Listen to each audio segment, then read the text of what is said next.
এদিকে জ্বালানি সাশ্রয়ে আগামী বাজেটে হাইব্রিড ও রিকন্ডিশন গাড়ি আমদানিতে শুল্ক কমানোর দাবি জানিয়েছে রিকন্ডিশন গাড়ি আমদানিকারক সমিতি বারবিটা। শনিবার রাজধানীতে সংবাদ সম্মেলনে এ দাবি জানায় সংগঠনটি। এ সময় ভ্যাট নিয়ে জাতীয় রাজস্ব বোর্ডের কর্মকর্তারা হয়রানি করছে বলে অভিযোগ করেন ব্যবসায়ী নেতারা। দেশে রিকন্ডিশন গাড়ি আমদানি ও বিপণন খাতে বিনিয়োগ ছাড়িয়েছে 20,000 কোটি টাকার বেশি। এ খাত থেকে সরকার বছরে রাজস্ব পাচ্ছে 6,000 কোটি টাকা। তবুও সঠিক নীতি সহায়তার অভাবে বিকশিত হতে পারছে না এ শিল্প।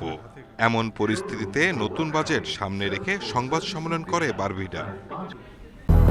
200-র বেশি সার্ভিস ও ফিচারে লেনদেনের সব বিকাশ অ্যাপে সম্ভব।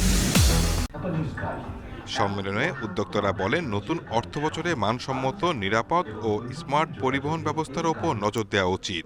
পরিবেশ বান্ধব গাড়ি আমদানিতে কর ছাড় দিলে জ্বালানি ব্যয় যেমন কমবে, তেমনি বাড়বে সরকারের রাজস্ব আদায়।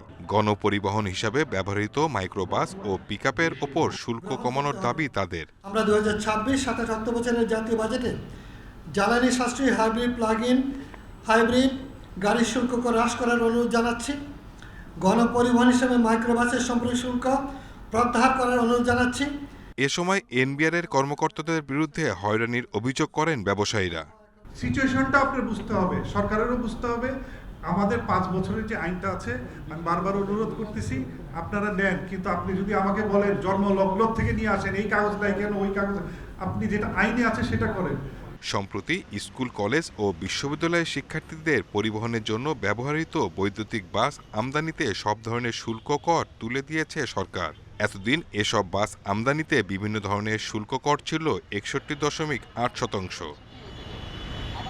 Shahid Ahmed, independent news, Dhaka.